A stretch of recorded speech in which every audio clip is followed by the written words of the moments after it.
පටන් අපි ආත්මයට අපිට බොහෝ සෙයින් ආදරය කරන ජීවමාන අර්ශිත දෙවිත් ස්වාමීනි ඔබ වහන්සේගේ නාමයෙන් සිත ප්‍රශංසා කරන මේ සම්මානය ගැන ඔබ වහන්සේ අපට ජීවිතය දුන්නා වූ දෙවියන් වහන්සේ නිසා සදාකාල ජීවනයේ දුන්නා වූ දෙවියන් වහන්සේ නිසා ස්තුතියි. යාදනී අභිරහස තවතවත් අවබෝධ කරගන්න ඔබගේ වචනය තුළ ගැඹුරට ගමන් කරන අපි හැම කෙනෙකුට පුළුවන්කම දෙන්න. බාධා දුරු කරමින් අපගේ කල්පනාද සිද්ධ සිටිවිද වහන්සේගේ පාලනයට යටත් කරමින් අපි එකිනෙකා ඔබට බාර වෙනවා. මේ දරුවන් ගැන ස්තුතියි ස්වාමීනි. ඔබ වහන්සේගේ සුදාත්මයන් වහන්සේගේ මඟ පෙන්වීමත් එරිදනවා. අපි හැම කෙනෙකුට දෙමින් ඔබගේ වචනයෙන් අපි එකිනෙකාට කතා කර ආශිර්වාද කරනවා. ස්වාමීනි වෙලසිල්ලා මේ කාලයේ මුළුමනින් ඔබගේ සිදුව පාමුලේ කැපකොට බාර කරන්නේ යේසුස් ස්වාමීන්ගේ උතුම් බලවන්ත නාමයෙන්. ආමේන්. right බොහොම ස්තුතියි. අපි ගිය සතියේ අධ්‍යයනය කළේ යේසුස් වහන්සේ අප උදෙසා ජීවිතය දුන්නා කියන දේ. අපි බැලුවා 1 පේත්‍රුස් 3:18 ඒ බයිබල් පදයෙන් අපි අදත් ආරම්භ කරමු. 1 පේත්‍රුස් 3 වෙනි පරිච්ඡේදයේ 18 වෙනි පදයේ මෙන්න මේ විදිහට සඳහන් වෙනවා. මක්නිසාද දෙවියන් වහන්සේ ළඟට අප පවනුවන පිණිස ධර්මිෂ්ඨ ක්‍රිස්තුස් වහන්සේ අධර්මිෂ්ඨයන් උදෙසා පව් ගැන වරක් වදවින්දසේක. උන්වහන්සේ මාංශයේ සම්බන්ධයෙන් මරණු ලැබ ආත්මයේ සම්බන්ධයෙන් ජීවත් කරනු ලැබුසේක. මම ඔයගොල්ලෝ හැමෝටම කියනවා බයිබලයේ කියවන්න පුරුද්දක් ඇති කරගන්න දිනපතා. මේ දිනපතා පුරුද්දක් ඇති කරගත්තම අපිට බයිබලයේ පොත් තියෙන්නේ කොහෙද කිය හොයලා ඉන්න ඕනේ. එක මේ එහෙම නැති ඒ කියන්නේ දැන් ඔයගොල්ලෝ දන්නවා ඇති වෙනත් ආගමික පරිසරයන් වල පුංචි කාලේ ඉඳලා දරුවන්ව පුහුණු කරනවා ඔවුන්ගේ ලියවිලි කටපාඩම් කරන්න මතකෙන් කියන්නේ. මම දන්නවා ඔයගොල්ලෝ සබත් පාසලේදී බයිබල් පද කටපාඩම් කරලා ඇති. දැන් එහෙවොත් එක පදයක්වත් මතකත් නැතුව ඇති. ඒ දන්නවද අපි ඒක විනයක් හැටියට පවත්වාගෙන ඇවිල්ලා නැහැ. ඉතින් දරුවනේ හොඳින් මතක තියාගන්න මේ ලෝකේ මොනවා නැති වුණත් අපට දේව වචනේ බලාපොරොත්තු වෙගෙන දේව වචනේ අපව ශක්තිමත් කරනවා, ධෛර්යමත් කරනවා. ඒකෙන්ද දිනපතා බයිබලයේ කියවන්න, ඒක හැකිතරම් කටපාඩම් කරන්න, බයිබලයේ පොත් ටික පිළිවෙලට කටපාඩම් කරගන්න. උප්පත්ති නික්මයාම, ලේවි කතා, ගණන් කතා, ද්විතීය කතා, විචිකාරය වුද, රූපී කතා, එක සාමුවේල, දෙක සාමුවේල, එක රාජාවලිය, දෙක රාජාවලිය, එක ලේකම්, දෙක ලේකම්, එක්ස්රා නෙහිමියා, එස්තර, යෝබ්, හිතෝපදේශ දේශනාකාරය, සාලමෝන්ගේ ගීතිකා, හොසියා, යෝවෙල්, ආමොස්, ඔබදියා, යෝනා, මීකා, නාහුම්, හබකුක්, චෙකනියාගේ, සිකරියා මලක්. ඔන්න පාරණි විසුණු කියලා ඉවරයි. ඊට පස්සේ මතේ මාක් ලෝකයන් ක්‍රියාවල එක්කෝරින් දෙකෝරින් તો ඒක කියවගෙන යන්න පුළුවන්කම තියෙනවා. එතකොට අපි දන්නවා පුතේ ක්‍රියාපද කොහෙද තියෙන්නේ කිව්වහම ක්‍රියාපදට කලින් තියෙන්නේ මොකද්ද පස්සේ තියෙන්නේ මොකද්ද කියන එකත් අපි දන්නවා. තේරෙනවද? පරණ කිසිමේ පොත් ටික වෙනම අලුත් කිසිමේ පොත් ටික වෙනම කටපාඩම් කරගන්න. එතකොට මේක කොටස් වශයෙන් කටපාඩම් කරගන්න ක්‍රම තියෙනවා. මම කියන්නේ බොහොම සරලව කිව්වොත් බයිබලයේ කටපාඩම් කරගන්න. එතකොට බයිබලයේ දිනපතා කියවන්න. බයිබලයේ පොත් කොච්චර කටපාඩම් කරගත්තත් වැඩක් නැහැ. ඒක දිනපතා කියවීමේ හුරුවක් ඇති කරගන්න. ඒකට ලකුණු ලැබෙන්නේ දෙවියන් වහන්සේගෙන්. තේරෙනවද? ඒකට ස්වර්ගයෙන් ලකුණු ලැබෙන්නේ. දැන් අපි පන්තියට ගිහිල්ලා ඉකෝනොමි, මැත්ස් හරි, සයන්ස් හරි මොනවා හරි වලට අපි පන්ති යනවනේ. ගිහිල්ලා අපි පාඩම් කරන්නේ අපේ අම්මා තාත්තා එකට වියදම් කරනවා. අපිට විභාගයක් තියෙනවා ලියන්න. පාස් වෙන්න. විභාගේ හරියට ලිව්වේ නැත්නම් අපි පාස් නැහැ. ඒ වගේ තමයි මේක. දෙවියන් වහන්සේගේ වචනයට ගරු කරලා දෙවියන් වහන්සේගේ වචනයට ආදරය වෙලා ඒක කටපාඩම් කරගෙන ජීවිතේ යano ගොඩනගා ගන්නවා නම් ඒකට ස්වර්ගයේ විපාකයේ මහත්ව ලැබෙනවා. ඒක තමයි ෆයිනල් එක්සෑම් එක. ඒ කියන්නේ අපේ මරණයෙන් පස්සේ අපි යන්නේ කොහෙටද කියන එක තීරණය වෙන්නේ අපි දෙවියන් වහන්සේගේ වචනයත් එක්ක කොයිතරම් බැඳලා ජීවත් වෙනවද කියන එක. මම අද අධ්‍යයනයේට අමතරව කිව්වේ මම දැක්කා ඔයගොල්ලෝ ගොඩක් අය මේ පහුගිය දවස් ටිකේම බයිබලයේ පද කිව්වහම බයිබලයේ හොයනවා. ඕගාලා හොයනවා. එහෙම වෙන්න ඕනේ අපි. හරි? ඕගලන්ට ඒක කරගන්න පුළුවන්. right. පව් ගැන වරක් වද විඳා යේසුස් වහන්සේ. ඒක පේතෘස් 3:18 අපි කියුවේ. පව් ගැන වරක් වද විඳා. right? ඔබ මා උදෙසා පව් ගැන වරක් වද විඳා දෙවියන් වහන්සේ. පරණ ගිවිසුම තුළ පූජාවන් ඔප්පු කරලා මිනිස්යා සහ දෙවියන් වහන්සේ අතර සමගිකම ඇති කරා ඒවකට හිටපු පූජකේ. මැදිහත්කාරකමේ යදුමා. අද කිසිම මැදිහත්කාරයෙක් නැහැ ඔබටයි මටයි ක්‍රිස්තුස් වහන්සේ හැර. ඇයි? ක්‍රිස්තුස් වහන්සේගේ කුරුසිය තුලින් අපට ස්වර්ගයට යන්නේ මඟ විවර කරලා දුන්නා. පැහැදිලිද? මතකයි නේද? එතකොට අපේ පෞකාරකම පිළි අරගෙන පසිතයිලලා උන්වහන්සේ වෙතට හැරෙන වෙලාවේදී අපිට පුළුවන් ස්වර්ගයේ ස්වාමින් වහන්සේත් එක්ක හැමදාම ජීවත් වෙන්න. බලන්න ඔබට මතක ඇති. ඔබ අහලා ඇති ජේසුස් වහන්සේව මරා දමලා ඊට පස්සේ මොකද කරේ? ගුහාවක සොහොන් දෙක තැන්පත් කරා. තැන්පත් කළේ කොහොමද? නිකන් ගිහලා ආශිර්වාද කළා. අර අපි දේව මෙහෙය කළා. ඊටාම ගෞරවයෙන් ඒ දේ කරනවා වගේ එහෙම දෙයක් නෑ. අපරාධකාරයෙක්ට දෙන්න තියෙන දඬුවම තමයි උන්වහන්සේ දුන්නේ. අර අරිමාති යෝසෙෆ් නිකඩෙමුස් මේගොල්ලෝ එකතු වෙලා තමයි උන්වහන්සේ අර ගුහාවේ තැන්පත් කළේ. තැන්පත් කරනකොට රාජ්‍ය රැකවල් තිබුණා. රැකවල් තිබුණේ මොනවටද? මේ බොඩි එක මේ ශරීරය මෘතදේහය අරගෙන ගිහිල්ලා මේගොල්ලෝ හංගයි කියලා. ගෝලයේ හංගයි කියලා. right? එතකොට මුද්‍රාවක් ලැබුවා. රජුගේ මුද්‍රාවක් ලැබුවා සහ ඒ රෝම සොල්දාදුවෝ මුරකාවල් යෙදුවා. රැකවල් යෙදුවා. උන්වහන්සේගේ ශරීරය කවුරු හරි හොරකම් කරගෙන උස්සාගෙන යයි කියලා මුද්‍රාව රාජ්‍ය ලාංඡනයේ මුද්‍රා තියලා ඊට පස්සේ රැකවල්ලු යෙදුවා. ඒ රැකවල්ලු ඒ සොල්දාදුවෝ ඉතාම දක්ෂ සොල්දාදුවෝ. අති දක්ෂයි. සාමාන්‍ය මිනිස්සු 100කට වැඩි අයෙක් වුණා සටන් කළ මේ ජය ගන්න පුළුවන් අය ඒගොල්ලෝ. එවැනි අය දෙන්නේ 4 දෙනෙක් බැරි හිටියා. ඩියුටි. right? එහෙම වෙලා මොකද උනේ උන්වහන්සේ උත්තානේ? අර මුද්‍රාවලට පුළුවන් වුණාද රාජ්‍ය මුද්‍රාවට පුළුවන් වුණාද උන්වහන්සේගේ උත්තානය නතර කරන්න? ඒ සොල්දාදුවන්ට පුළුවන් වුණාද? උන්වහන්සේ උත්තාන වෙලා ගල පෙරලිලා එනකොට උන්වහන්සේගේ බලය ප්‍රකාශ කරලා ඒ ගලේ පෙරලෙනකොට කෝ සොල්දාදුව වෙච්ච දෙයක් නෑ. පැහැදිලිද? මේ ලෝකයේ කිසිම බලයකට බැරි වුණා උන්වහන්සේගේ උත්තානය නතර කරන්න. right? අන්න ඒකයි අපි ඒ තුලින් ඉගෙන ගන්න දරුවනේ ක්‍රිස්තුස් වහන්සේ තුල අපේ පව් ගැන අපි මැරෙන්න ලෑස්ති නම් උන්වහන්සේත් එක්ක උත්තානයක් තියෙනවා. right?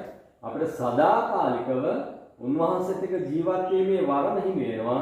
අපේ පව්කාර ජීවිතය අපි මරා දමන්න ලෑස්ති නම් කුරුසියේ බලය තුල. කුරුසියේ බලය තුල. ඉතින් ඒ නිසා පසුතැවීම අත්‍යවශ්‍යයි ජීවිතේ. උන්වහන්සේගේ උත්තානයේ අත්දැකීම ලබන්න නම් අපි පසුතැවිලි වෙන්නම අවශ්‍යයි. එතකොට හැම වෙලාවෙම ඒ උත්තානයේ අත්දැකීම අපිට ලබන්න පුළුවන්. ඒ කියන්නේ මෙහෙමයි. අපේ ජීවිතවල නරක ගති පැවතුම් තියෙනවා. ඒවැනි නැවත නැගිටින්න පුළුවන්. තේරෙනවද? ඒ නරක ගති පැවතුම් නිසා අපි මොකද වෙලා තියෙන්නේ? අපි අඩපණ වෙලා. අපි හරියට මැරිලා වගේ. අපි නැගිටින්න හදනවා අපිට නැගිට ගන්න. ක්‍රිස්තුස් වහන්සේට කිව්වහම අනේ ස්වාමීනි මම දුර්වලයි මෙන්න මේ වර්ධ පාපේ නිසා මේ අබ්බැහිය නිසා මම හිර වෙලා ඉන්න මට නැගිට ගන්න බැරි වෙන ඔබ වහන්සේ මට අනුකම්පා කරලා සමා වෙලා මෙයින් මාව නිදහස් කරන්න. මොකද නැවත නැගිටින උත්තානය ක්‍රිස්තුස් වහන්සේ තුල දරුවනේ හැම වෙලාවෙම අපට උත්තානයේ අත්දැකීම ලබන්න පුළුවන්. පෞකාර ස්වභාවයේ නැවත නැගිටිනවා කියන්නේ උත්තානය. right? ඒක නිසා මේ වාසනාවන්ත අත්දැකීම මගහැර ගන්න එපා. මේක මගහැර ගන්න එපා කොහෙත්ම. මොකද ජීවිතේ ජේසුස් වහන්සේගේ ඒ උත්තානයේ අත්දැකීම ලබන තරම් වාසනාවන්ත දෙයක් තවත් නැහැ. ඒක අපි අත්දකිනවා. ඒක අපිත් අර පුංචි කාරණාවන් නිසා සමහරවිට දුර්වල වෙන වෙලාවේදී අපි අපේ ජීවිතයට අදාළ කරගන්නේ මේ ඔයගලන්ට කිව්ව දේ. මේ වචනේ පුතේ ඔයගලන්ට විතරක් කියන දෙයක් නෙමෙයි. අපි හැමෝටම මේක එකාකාරව බලපානවා. අපි දේශනා කරන අය වෙන්න පුළුවන්, ඉගෙන ගන්න අය වෙන්න පුළුවන්, ඒ දේව ගැතිවරු වෙන්න පුළුවන්, නැති අය වෙන්න පුළුවන්. ඒකේ ප්‍රශ්නයක් නැහැ. අපි හැමෝටම දේව වචනේ එකාකාරයි. ක්‍රිස්තුස් වහන්සේ මරුවගේ බලය, පාපයේ බලය, නපුරේ බලය පරාජය කළා. ඒ සියලු ලෝකයේ බල පරාජය කළා. තේජාන්විතව මරුව පරාජය කළා, මලුගේ නැගිට්ටා. උන්වහන්සේ ජීවමානයි. රයිට්? දැන් අපිට මොකද්ද කරන්න තියෙන්නේ? ඒ උත්තාන වුණා යේසුස් වහන්සේ තුල පෙරලා ගන්න යොහන් පළවෙනි පරිච්ඡේදය 12 වෙනි පදයට. යොහන් 1:12.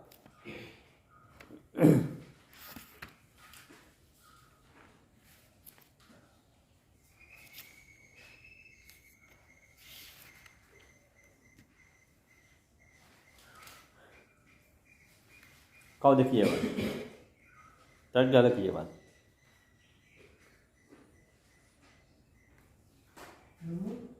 යම්කර දෙනෙක් උන්වහන්සේ පිළිගත්තෝද එනම් උන්වහන්සේගේ නාමයෙන් කෙරෙහි අදහා ගන්නෝද ඔවුන්ට දෙවියන්වහන්සේගේ දරුවන් වෙන්න උන්වහන්සේ බලය දුන්සේ. රයිට්. නමුත් යම් පමණ දෙනෙක් උන්වහන්සේ පිළිගත්තෝද එනම් උන්වහන්සේගේ නාමයෙන් කෙරෙහි අදහා ගන්නෝද ඔවුන්ට දෙවියන්වහන්සේගේ දරුවන් වෙන්න උන්වහන්සේ බලය දුන්සේ. රයිට්. මේ බයිබල් පදය මම අවුරුදු 20කට කලින් ඉඳලා කටපාඩම් කරේ. අවුරුදු 20කට කලින්. තාම මතකෙ තියෙනවා. මේක බයිබලයේ පෙරළුවත් නැතත් මේ පදේ මට කියන්න පුළුවන්. අන්න ඒකයි මම කියන්නේ පුතේ බයිබලයේ කියවීම දිනපතා පුරුද්දක් කරගන්න. ඒ බයිබලයේ දිනපතා පුරුද්දක් හැටියට කියවන විතරක් නෙමෙයි බයිබලයේ පද කටපාඩම් කරන්න. අර සබත් පාසලේ ලකුණු දෙන හින්දා නැත්නම් තරු ලකුණක් දෙන හින්දා හැපි ෆේස් එකක් දෙන හින්දා කටපාඩම් කරන් යන්නේ පුංචි කාලේ. නමුත් දැන් ඒව මුකුත් ලැබෙන්නේ නැහැ. නමුත් ස්වාමීන් වහන්සේ ඒ වචනයත් එක්ක ඇලුම් වෙලා ඉන්න කෙනාට ගරු කරනවා. එයාව පල්ලෙහැන් නෙමෙයි ඉහළින්ම තියනවා උන්වහන්සේ. අපි පටලවගෙන ඉන්නවා. හොඳට මතක තියාගන්න. අපි පටලවගෙන ඉන්නවා මේ දේ. ඒ කියන්නේ අපි හිතන්නේ හැමදේම මේ ලෝකයේ ආකාරයට හොඳට කරගත්තොත් තමයි අපි ඉහළින් ඉන්නේ කියලා. එමනම් මේ රටේ පාලකයෝ කොහොම ඉන්න ඕනේද නේ? ඈ? හොඳ විදියටයි නරක විදියටයි මිනිස්සුන්ගේ දේවල් වංචා කරලා හොරා කාලා බලය අයිති විදියට පාවිච්චි කරලා අද මොකද වෙලා තියෙන්නේ? පැහැදිලිද? එහෙම වෙන්නේ. නමුත් දේව වචනය සලකන්නාට සුභසිද්ධ වන්නේ කියලා බයිබලයේ කියනවා. දේව වචනයට ඇලිලා ගැලිලා ඒ වචනයට ගරු කරලා ආදරය කරලා ඒක ජීවිතේ පැලඳගෙන ජීවිතය හැඩගස්වා ගන්න කෙනාව ස්වාමීන් වහන්සේ ඉගෙනින් තියෙනවා. ස්වාමීන් වහන්සේ ඉගෙනින්ම තියෙනවා. උන්වහන්සේගේ නාමයේ ධර්ම මිනිස්යාව ඒ දරුවව උන්වහන්සේ වල්ගයනව හිස වෙන්න සලස්වනවා කියන උන්වහන්සේගේ වචනය කියන්නේ. ඒ විවස්ථාවේ දේවල් පවත්වන කෙනාව වල්ගය නෙමෙයි හිස. වල්ගය කියන්නේ ඉතින් වැනි ඉන්න තමයි තියෙන්නේ හැමෝටම. හැබැයි හිස ගෞරවය පිළිගැනීම ප්‍රශංසාව ඇගයීම ආධිපත්‍ය මේ හැමදේම තියෙනවා. ඒ නිසායි මම කියන්නේ නිතර කියන්නේ දේව වචනේ කියවන්න. දේව වචනේ කටපාඩම් කරන්න. ඒක ජීවිතේ විනයක් බවට පත් කරගන්න හැමදාම. උදේ නැගිටලා බයිබලය කියවලා යාඥා කරන්න. ඒක පුරුද්දක් කරගෙන බලන්න මොකද්ද වෙන්නේ කියලා ජීවිතේ. පුදුම හිතා ගන්න බැරි වෙනසක් වෙනවා. ජීවිතේ ගුණවන්තකම් වටිනාකම් හිතා ගන්න බැරි විදිහට ගොඩ නැගෙනවා. මම මෙහෙම වෙනස් වුණේ කොහොමද කියලා මටවත් දැනෙන්නේ නැති හිතා ගන්න බැරි විදිහට ඒ දේ වෙනවා. තේරෙනවද? මගේ ගති පුරුදු හැසිරීම් කතා විලාසය හැමදේම වෙනස් වුණේ කොහොමද කියලාවත් හිතාන්න බැරි තරම් පුදුම දෙයක් වෙනවා. ඒක හරි පුදුමයි දේව වචනේ. ඒක නිසා මම මේක නිතර කියන්නේ. දැන් නමුත් යම් පමණ දෙනෙක් උන්වහන්සේ පිළිගත්තෝද එනම් උන්වහන්සේගේ නාමය කරේ අදහා ගන්න ඕනේ. පිළිගැනීම කියන්නේ එකක් දරුවනේ, අදහා ගැනීම කියන්නේ තව එකක්.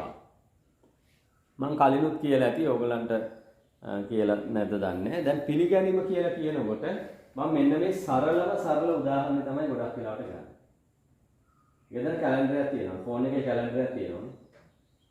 කොයි වර්ෂ කියලා දෙන්නේ? මොන වර්ෂ? ක්‍රිස්තු වර්ෂ. එහෙම කියන්නේ. ක්‍රිස්තු වර්ෂනේ. ඈ දැන් අපි කොයි මේ දෙකින්වත් කියන්නේ නැහැ. ශ්‍රී බුද්ධ වර්ෂ 2500 මන් දන්නේ කීයද කියලා.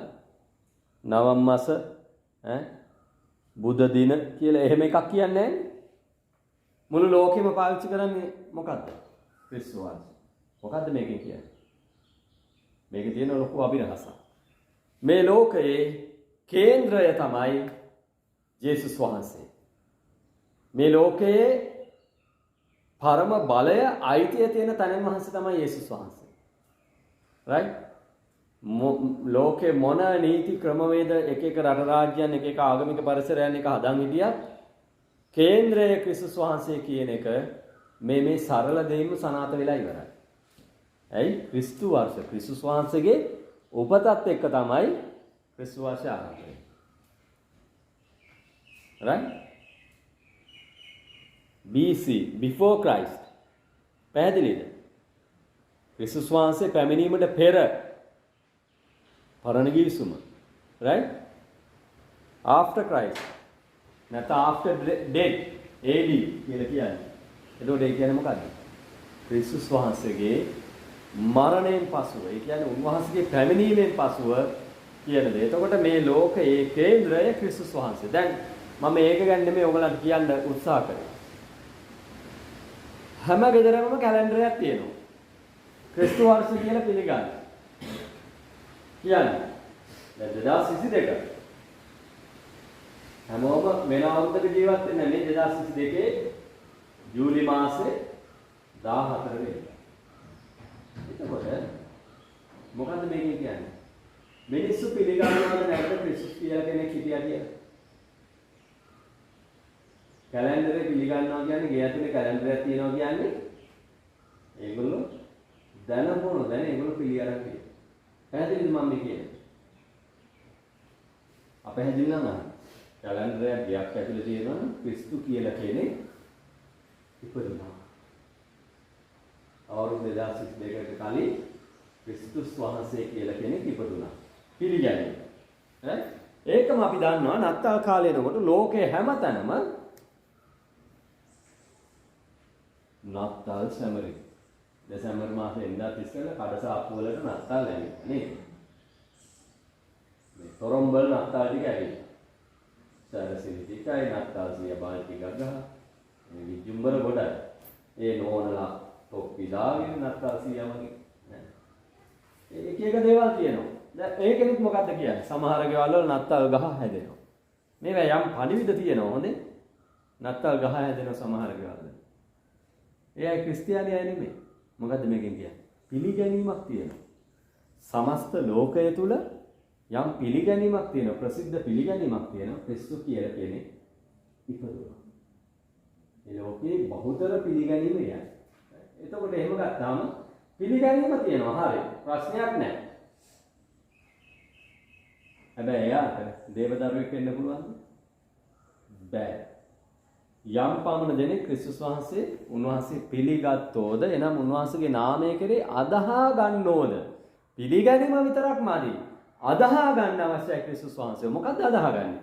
උන්වහන්සේ මා උදෙසා මගේ පාප බර දරාගෙන කුරුසි ගසේ ජීවිතය පූජා කළා. right? පූජා වෙලා උන්වහන්සේ මරුව පරාජය කළ මලුමිණින් කාරාපි එකකට කලින් කතා කරන්නේ. ගල පෙරලලා ඒ සියලු බලාධිකාරීන්ට වඩා බලය උන්වහන්සේට තියෙනවා කියන එක උන්වහන්සේගේ උත්තානේ පෙන්වනවා. මරුවගේ බලයක් පරාජය කළා. right? එතකොට ඒ දේ අදහගෙන අපි කියනවා ස්වාමිනී පෞකාර මට සමාවෙන්න. මම දුර්වල පෞකාර මිනිස්සෙක්. මම ඔබ වහන්සේව දැනගෙන හිටියේ නැහැ. සමහරලාට දරුවනේ මේ ලෝකයේ හැටියට අපි පව් කරන්නේ නැතුව ඇති. අපි ඊටාම හොඳ ජීවිත ගත කරන්න ඇති. අපි දෙමාපියන්ට අකීකරු වෙන්නේ නැතුව ඇති. දෙමාපියන්ට වැරදි විදිහට කතා කරන්නේ නැතුව ඇති. ඊටාම ගෞරවයෙන් දෙමාපියන්ට සලකනවා. අසල්වාසීන්ට ඊටාම ගෞරවයෙන් ගනුදෙනු කරනවා. කතා බහ ඊටාම හොඳයි. හැදියාව ඊටාම හොඳයි. උදව් පදව කරන හැම දේම කරනවා. දන්න තරමින් මම නම් කිසි පාපයක් කරන්නේ නැහැ කියලා ඕගලන්ට දැන් උනත් ඔළුවට එනවා වෙන්න පුළුවන්. ප්‍රශ්නයක් නැහැ. එතකොට දේව වචනේ තුල අපි බලන්න ඕනේ. ඇයි යේසුස් වහන්සේ මැරුණේ? කිසිම වරදක් නොකරපු මං වෙන්නේ ඇයි යේසුස් මැරුණේ? මොකද්ද මේ පාපය කියන්නේ? අපි ගිය සතියේ බැලුවා නේද? පාපය කියන්නේ පුතේ මේ අපේ ඇස් වලට පෙනෙන, කන් වලට ඇහෙන පව් වැඩ නෙමෙයි. පව් වැඩ නෙමෙයි. අර මං ගිය සතියේ පෙන්නුවා. ආගම කියන පාලම හදාගෙන ස්වාමීන් වහන්සේට ලං වෙන්න හැදුවා. සදාචාරාත්මක ගුණ යහපත් ජීවිතේ කියන පාලම හදාගෙන ස්වාමීන් වහන්සේට ලං වෙන්න හැදුවා නේද? යහපත් ජීවිත රටා යහපත් දේ කරලා ස්වාමීන් වහන්සේට ලං වෙන්න හැදුවා. දුක් වේදනාව විඳලා අර මන්පේ කටු ගහගෙන කූරු ගහගෙන එල්ලිලා ගිහිල්ලා තමුන්ට දුක් දීලා ස්වාමීන් වහන්සේට ලං වෙන්න හැදුවා. පුළුවන් වුණාද? බෑ. කිසිම දෙයකින් බෑ. ඇයි මේ භෞකාරකම කියලා කියන්නේ පාපය කියලා කියන්නේ යම්කිසි පූජාවක් කරලා නැත්නම් හොඳ විදිහට ජීවත් වෙලා ජය ගන්න පුළුවන් ස්වර්ගයට යන්න පුළුවන් දෙයක් නෙමෙයි. පසුතැවිල්ලේ ක්‍රිස්තුස් වහන්සේට තමුන්ගේ ජීවිතේ බාර දීලා උන්වහන්සේට ආරාධනා කරාට පස්සේ මොකද වෙන්නේ? ජීවිතේ වෙනස් වෙනවා. ජීවිතේ වෙනස් වෙනවා. හැදියාව වෙනස් වෙනවා. කතා බහ කරන දේ වෙනස් වෙනවා. දැන් ඉන්නවනම් හොඳට ඒ වගේ තවත් 100 ගුණයක් තමුන්ගේ ජීවිතේ ඒ වටිනාකම් ගොඩ නැගෙනවා. right? ඒ විතරක් නෙමෙයි. හැම වෙලාවෙම ඔහු අය ජීවත් වෙන්නේ දෙවියන් වහන්සේව අදහාගත්ත කෙනා ජීවත් වෙන්නේ මගේ දෙවියන් වහන්සේ මාත් එක්ක ඉන්නවා කියන අත්දැකීම ලබනවා. මගේ දිහා බලන්නේ. මම කරන කියන දේ දිහා බලාගෙන ඉන්නවා. මම දෙයක් හිතන්න ඉස්සෙල්ලා උන්වහන්සේ මගේ සිතුවිල්ල විමසනවා. යම් පවන දෙනෙක් උන්වහන්සේ පිළිගත්තොද එනම් උන්වහන්සේගේ නාමය කෙරේ අදහා ගන්නවා. අදහාගෙන ජීවත් වෙනවා. ආදරෙන් ජීවත් වීම. ඒ කියන්නේ දෙවියන් වහන්සේ වෙතට හැරිලා වෙනස් වෙලා ගත කරන ජීවිතයක්. අලුත් ජීවිතයක්. පිළිගන්නවද? අදහා ගන්නවද? ඔවුන්ට දෙවියන් වහන්සේගේ දරුවන් වෙන්න උන්වහන්සේ බලය දෙන්නේ. අදහා ගන්න අයට තමයි දේව දරුකම කියන්නේ. පිළිගෙන නතර වෙන්න බෑ. පිළිගන්නත් ඕනේ අදහා ගන්නත් ඕනේ. ඒ කියන්නේ අදහා ගැනීම තුළ තවත් ගැඹුරට ගිහින් දුරුතේ මගේ ජීවිතයේ ස්වාමීන් වහන්සේ. මාව අයිති වහන්සේටයි මාව බාරගෙන මාව අරගෙන යන්න වහන්සේ කැමති තැනට. පැන්නේ. මාව අරගෙන යන්න වහන්සේ කැමති. අන්න ඒ පූර්ණ යටත් වීමේ ජීවිතයක් අදහා ගැනීම කියලා කියන්නේ. මොනවා හරි ප්‍රශ්න තියෙනවද ඔයගොල්ලන්ට? ක්‍රියා 3:20. ක්‍රියා 3 වෙනි පරිච්ඡේදයේ 20 වෙනි පදය. යොහාන් පොතට පස්සේ ක්‍රියා පොත. නුඹලා උදෙසා නියම කරන ලද්දා වූ ක්‍රිස්තුස් වහන්සේ එනම් යේසුස් වහන්සේ එවන පිණිසද නුඹලාගේ පාපයත් මකා දමනු ලබන පිණිසද පශ්චාත්තාපව හැරියල්ලා. පසුතැවිලි වෙලා හැරෙන්න අදහා ගන්නවා කියලා කියන්නේ නිකම්ම දෙයක් නෙමෙයි. ක්‍රියා 3:20 මම කියුවේ. right? අපගේ පව් ගැන අපි පසුතැවිල්ලක් ඇති වෙනවා. දුක් වෙවි ඉන්නව නෙමෙයි. අයියෝ මට මේක කරගන්න බෑ තාමත් මට මේකෙන් ගොඩ එන්න බෑ කීකේ කොඳුරමින් ඉන්න ජීවිතයක් නෙමෙයි. පසුතැවිලි වෙනවා කියන්නේ මනස්ථාපනය වෙනවා කියන්නේ පුතේ නැවත හැරීම. අතහරිනවා ජීවිතයේ පරණ ගති පැවතුම්. මම අර කිව්වේ බෞද්ධිස්මේදී වෙන්නේ මෙන්න මේ දේ. වතුර තියෙනවා. අපි වතුරට බහිනවා.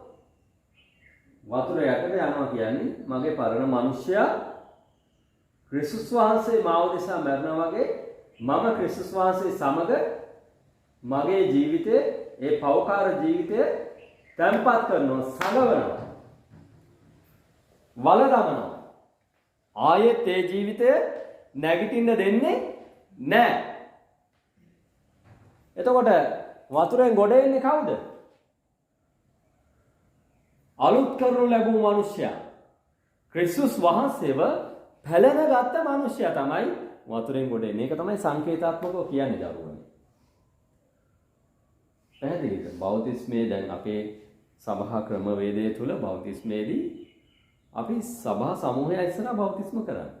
right? මෙතන වෙනදටත් වඩා සෙනග ඉඳි. අපි දන්න කියන ඥාතියොත් ඒ සමහරලාට ඇවිල්ලා බලන් ඉඳි මොකද්ද මේ වෙන්නේ කියලා. ඇයි මේ ප්‍රසිද්ධිය එක කරන්නේ? ප්‍රසිද්ධිය කරන්නේ දරුවනේ මම ප්‍රසිද්ධිය කියා සිටිනවා. මම මෙතෙන් පටන් දෙවියන් වහන්සේටම කීකරු උන්වහන්සේට අයිති උන්වහන්සේගේ අනපනත් රකින්න උන්වහන්සේට මෙහෙ කරන්න කැප වුණා මිනිස්සු. මම දැන් හැංගිලා ඉන්නේ නෑ. මම දැන් පෙරට යන්නේ නැතුව පස්සට ගිහින් හැංගිලා ඉන්නේ නෑ. මට දෙවියන් වහන්සේ දුන්නු හැම දෙයක්ම මම මෙතන ඉඳලා පාවිච්චි කරනවා මේ සභාවේ එකිනෙකාගේ ජීවිත ගොඩ ගැනීම උදෙසා මට පුළුවන් හැකි හැම කෙනෙකුගේම ජීවිතවලට ආශිර්වාදයක් වන පිණිස දෙවියන් වහන්සේගේ මහිමේ උදෙසා. පැහැදිලි?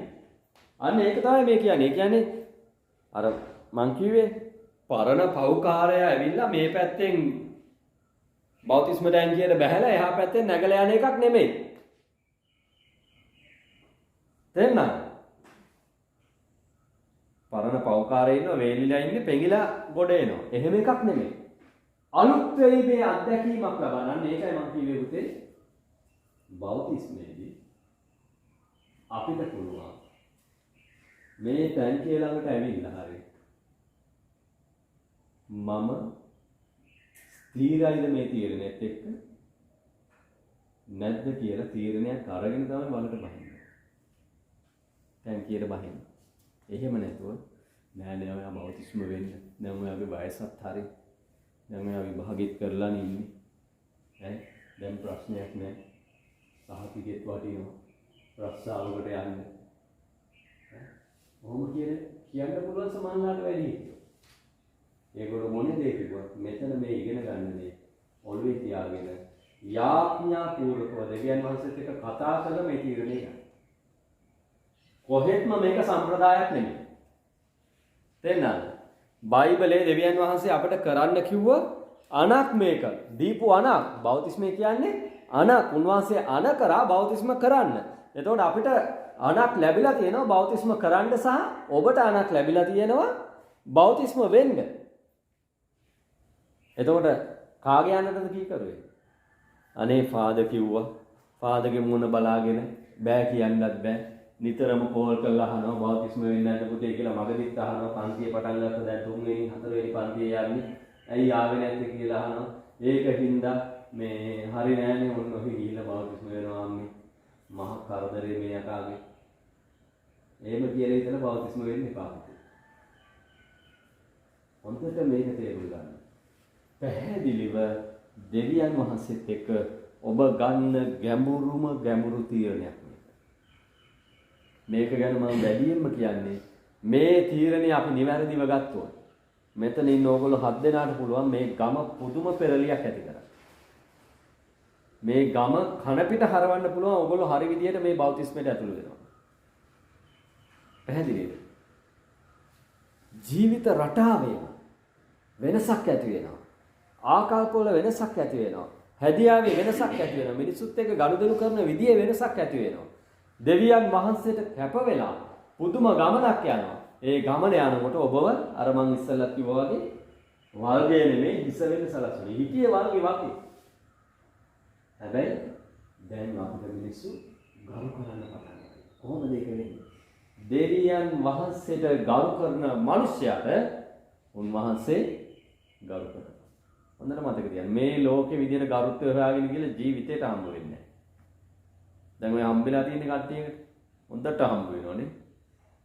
එරියස් එක බෝනස් එක හම්බ වෙනවා. කවුරුත් හිතුවද මේ වගේ අයට එහෙම දෙයක් වෙයි කියලා? හිටියේ රජවරු වගේ අද තිරිසන් ගණයටත් වඩා පහත් විදිහට වැටලා. නමුත් දෙවියන් වහන්සේ එක්ක යන්න ගමන ගරුත්වය කියන එක අපව හොයාගෙන එනවා. අපව හොයාගෙන එනවා. පිළිගැනීම අපව හොයාගෙන එනවා. අපේ දෙවියන් වහන්සේගේ ආශිර්වාදය අපි පස්සේ අපව එලෝගෙන එනවා. ඒකයි ගීතාවලිය 21 කියන්නේ. ගීතාවලිය 23 සමාන. ස්වාමීන් වහන්සේ මාගේ වේරාය මට හිඟයක් නොවන්නේ. උන්වහන්සේ නිල් ගොදුරු බෙල්ලට මා ළඟට සලස්වනසේක. නිශ්චල වූ දියාසලින් මා ගෙන යනසේක. උන්වහන්සේ මාගේ ආත්මය ප්‍රාණවත් කරනසේක. සොකී නාමය නිසා ධර්මස්ථකමේ මාවත් වල මා ගෙන යනසේක. එසේ මරණ සෙවණේ පිටියවත් නැදින් යන්නේ. මේ කියන්නේ අමාරුම ජීවිතේ අමාරුම අත්දැකීම් මැදත් මම යනවා. නමුත් බය නොවන්නේ මක්නිසාද ඔබ මා සමග. ඔබගේ දන් දෙන සහ සැර ඇතියෙන් මට සැනසෙන්න ලැබේ. මාගේ සතුරන් ඉදිරියේ ඔබ මට කෑම මේසයක් පිළියෙල කරනසේක. මාගේ හිස තෙලින් නාලේප කළසේක. මාගේ කුසලාන උතුරායයි. සැබවින් මේක හොඳට අහගන්න. සැබවින් යහපත්කමත් කරුණාවත් මාගේ ජීවිතයේ සියලු දවස්වල මා අනුව එන්නේය. යහපත්කමත් කරුණාවත්. ඒ කියන්නේ ජීවිතේ දවස් සියලුම පිළිගැනීම, ආශිර්වාදය, ආධිපත්‍ය, සැපයීම හැමදේම මගේ පිටිපස්සෙන් මාව හොයාගෙන ඉන්නේ. ඇයි? මගේ ස්වාමීන් වහන්සේ තමයි මගේ එළියලා.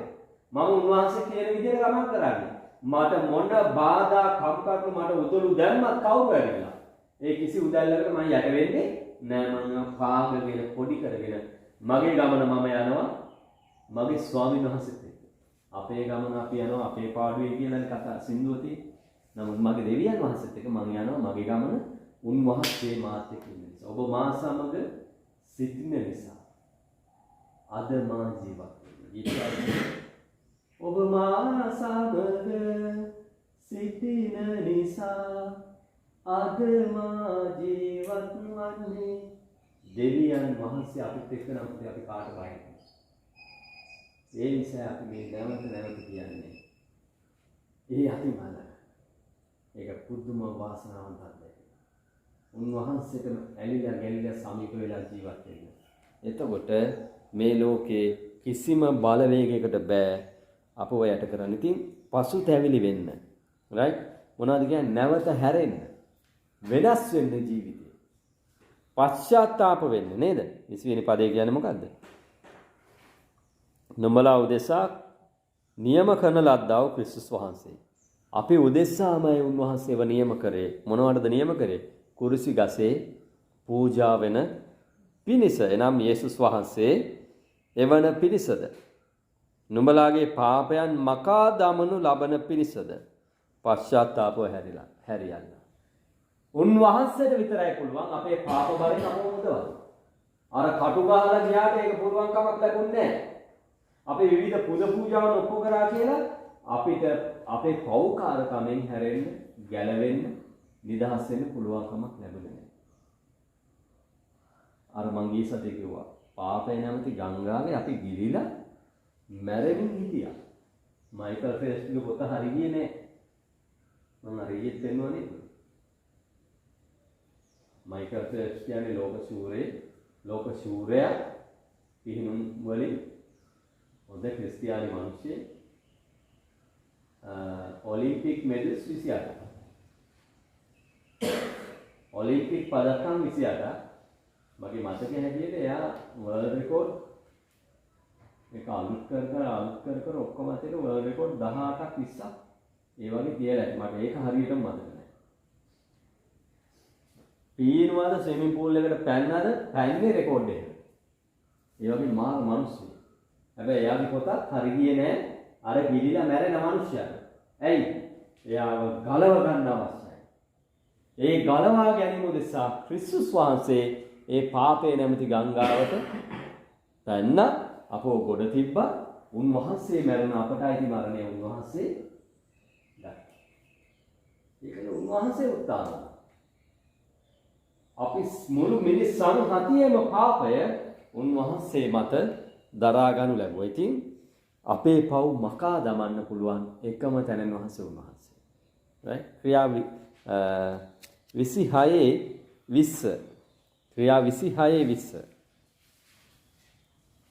කියවන්න කවුරු හරි.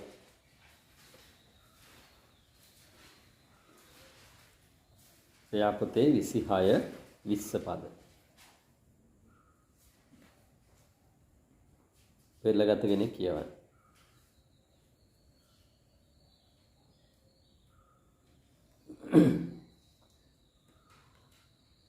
අයියෙන් කියවන්න හැමෝටම. තනියෙන් කියව ගන්න එපා. කවුරු හරි කියවන්න. ඉස්සෙල්ලා මඳුරංග පුතා කියවන්නේ වෙන කෙනෙක් කියවන්නේ. බහුත රාස්ත්‍රීයනා ජනසේවකයන් පසුව උදාහරණ මුළු විලහිද රැසියන්ට විජාතීන්ට පසුතැවී සිත් නරවාගෙන දෙවියන් වහන්සේ වෙත හැරී පසුතැවී සිත් නරවාගත් බව ගන්වන ක්‍රියා කරන්න ප්‍රකාශ කෙරේ. මොකද්ද කියන්නේ?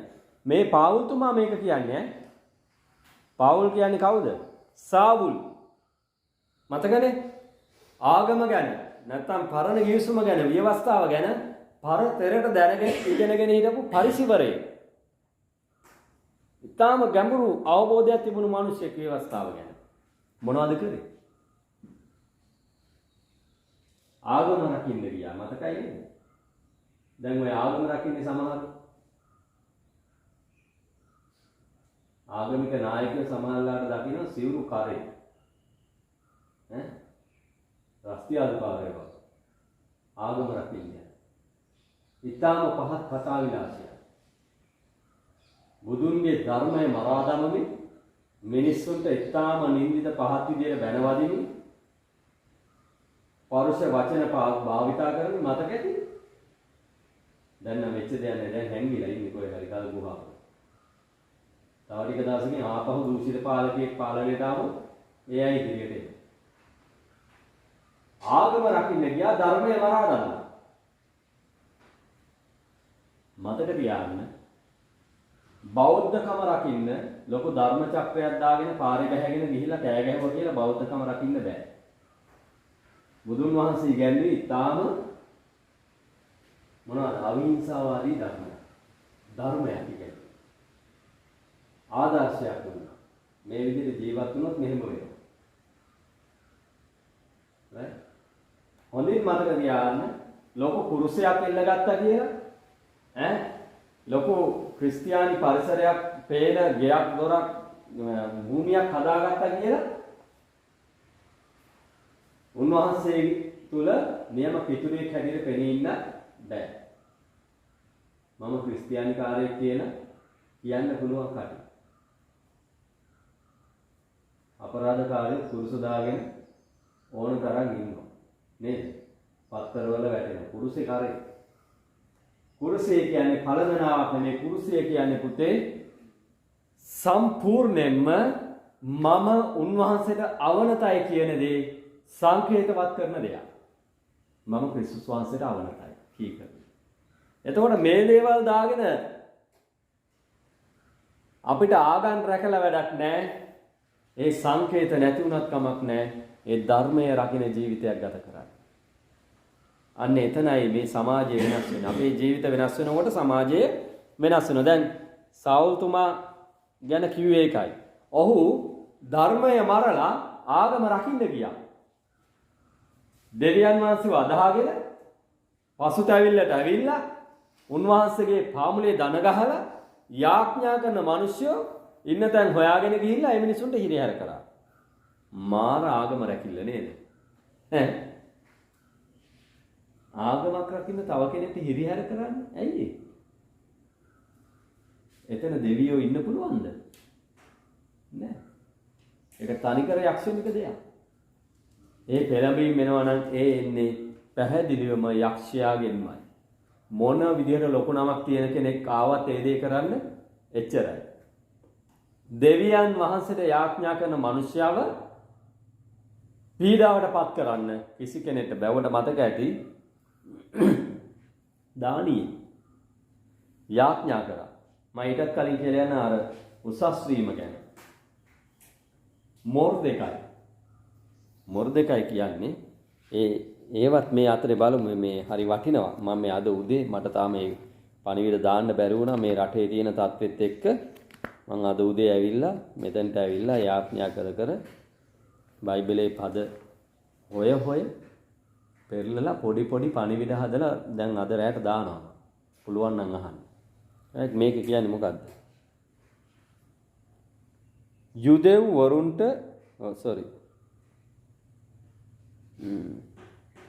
එස්තර පොතේ 8 වෙනි පරිච්ඡේදයේ 15.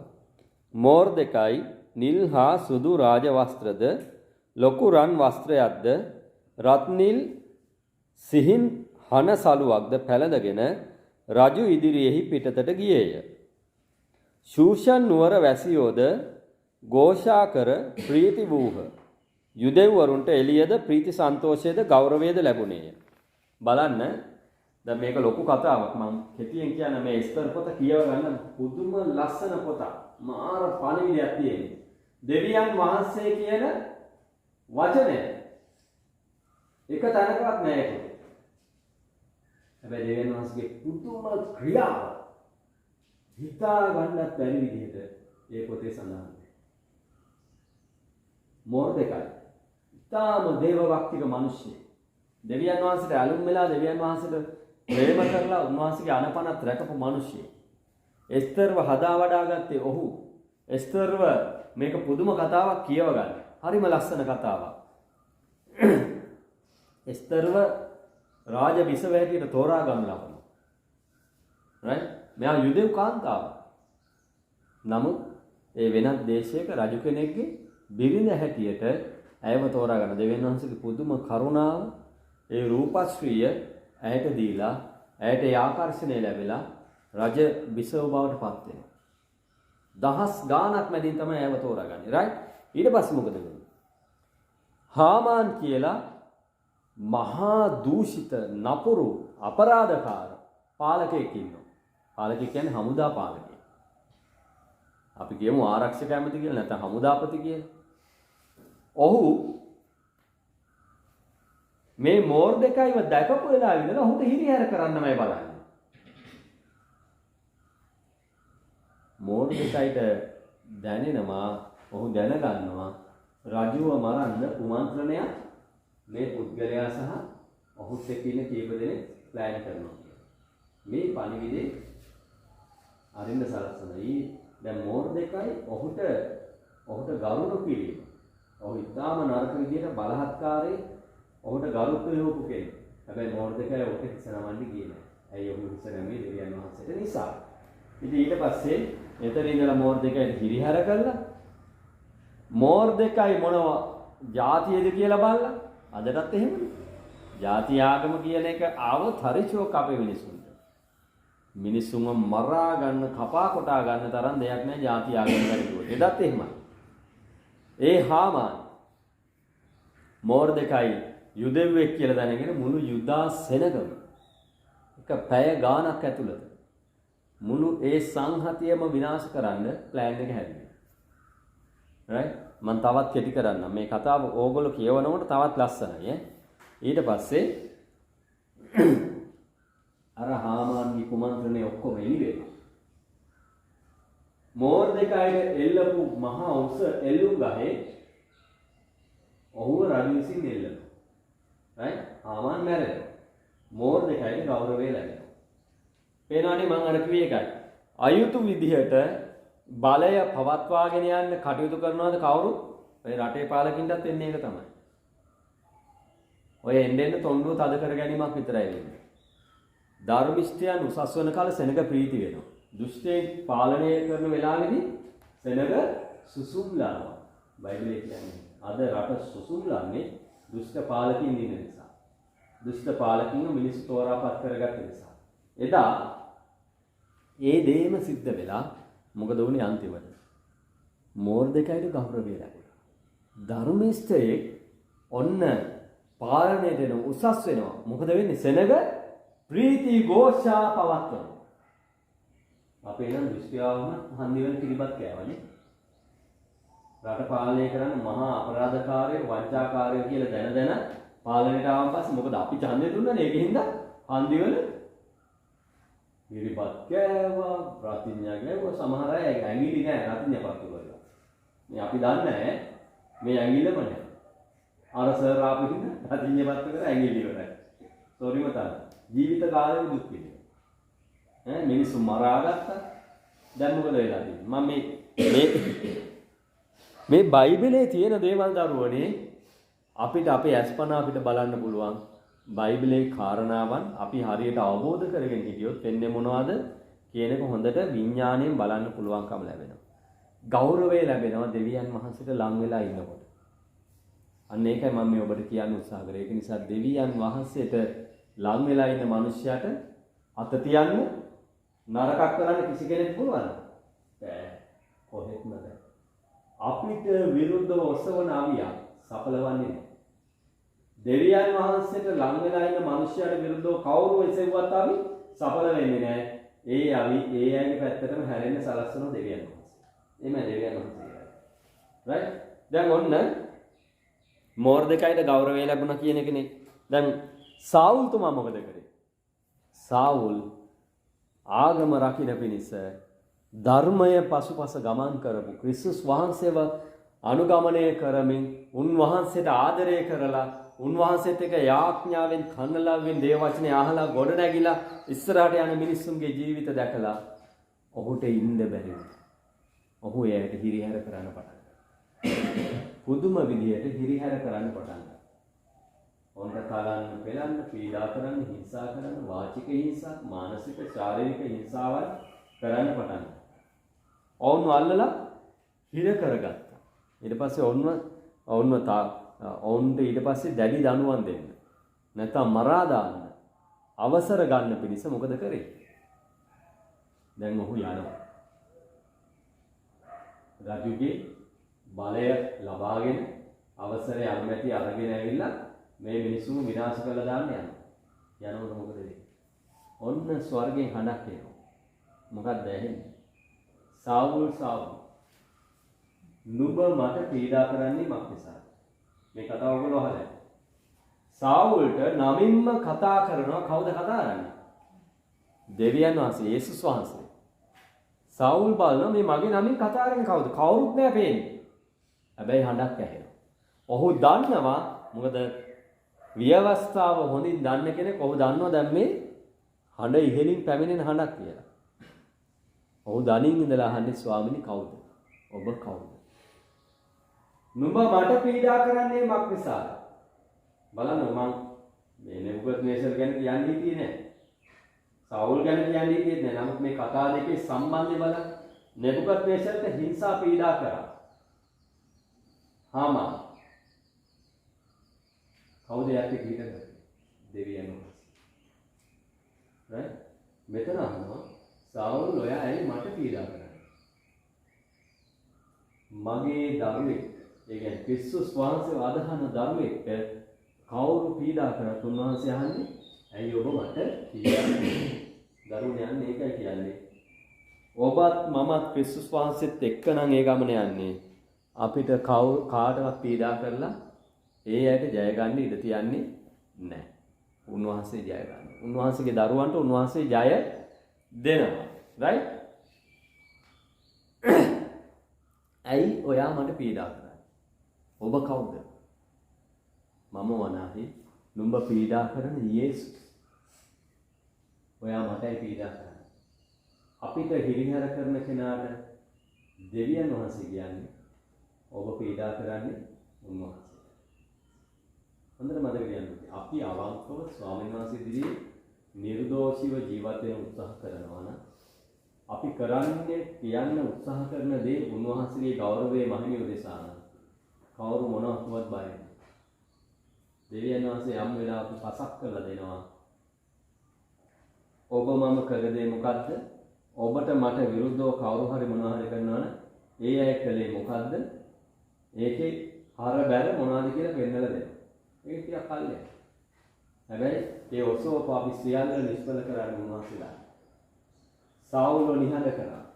සාවුල්ව වෙනස් කරලා ගත්ත උන්වහන්සේ. මම අර කිව්වා යාඥා කරනකොට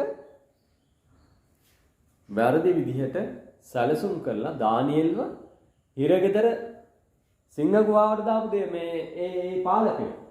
ඒ නපුරු මිනිස්සු. ඇමතිවරු. දෙවියන් වහන්සේගේ මිනිස්සෙක් දෙවියන් වහන්සේත් එක්ක ගමන් කරනකොට ඒක දැකලා මේ ලෝකෙ මිනිස්සුන්ට ඉන්න අමාරුයි. ඇස්වල කටු වයින්නවා. ඊර්ෂ්‍යාවක් ඇති.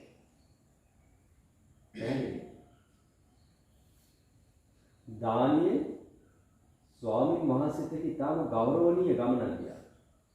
ශද්‍රා මේෂා කබෙද්දේගෝ දානියේ මේ අය දෙවියන් වහන්සේට පුදුම විශ්වාසයෙන් ජීවත් වුණ අය. මොකද උනේ?